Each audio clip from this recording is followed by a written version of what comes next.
ओम भागवत दशम स्कंद तृतीय अध्याय गोपोलीला। ओम कृष्ण को धरीण उदर देवकी दिशिला सुंदर अंधार बंदी घर तेज जेने दिशिला ग्रहराज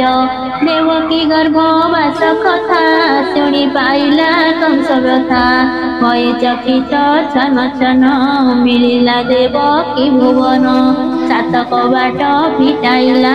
अंधार घर को चाहिला उदय होई निशाकर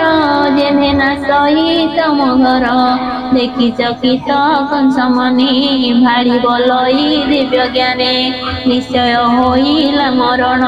एत नादी नारायण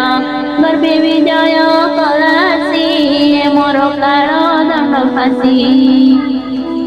माँ देवकी गर्भरे भगवान को धारण करिसेंती ए विषय सूचना पाई कंस आसीछंती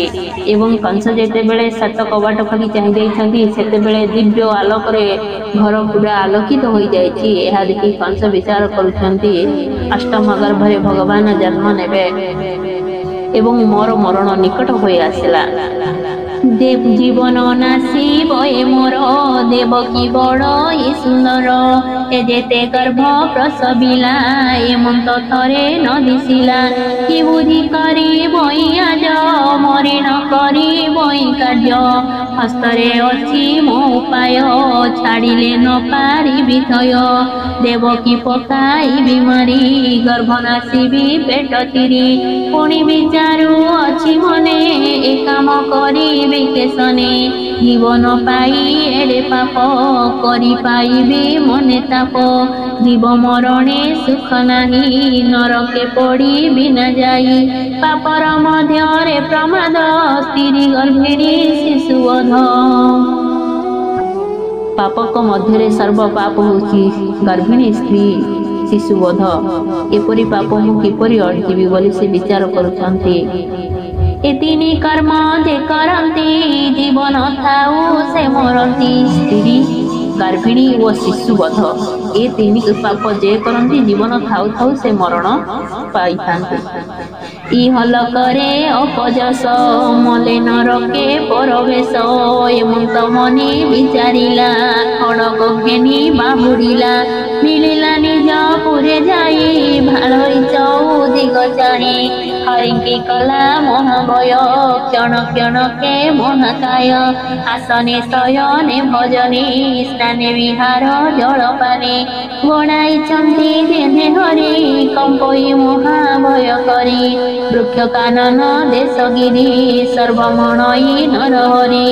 एमंत रजनी पाहिला घर अंधार प्रकाशिला एमंत रजनी होइला घर अंधार प्रकाशिला। ब्रह्मा शंकर इंद्र मूले 33 कोटी देव बळे मिलिले मथुरा नगरे देवकी देवी वंदी करे प्रणाम कले जणी जणी श्रीकृष्ण जननी चरणी गर्भकु चाहि गंगाधर स्तुति करंती वेदवर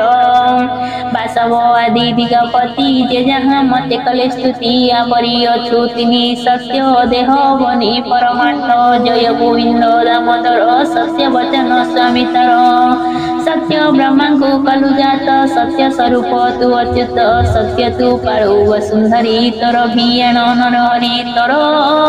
संचिलार फल असुर मारी साधु पाळ संसार मध्य देह वृक्षे एबे तू मिलिलु प्रत्यक्षे वृक्षर जेते गुणमान शरीरे तोहर भियाण एकई वृक्षे बेनि फल चतुर रस तिनि मूल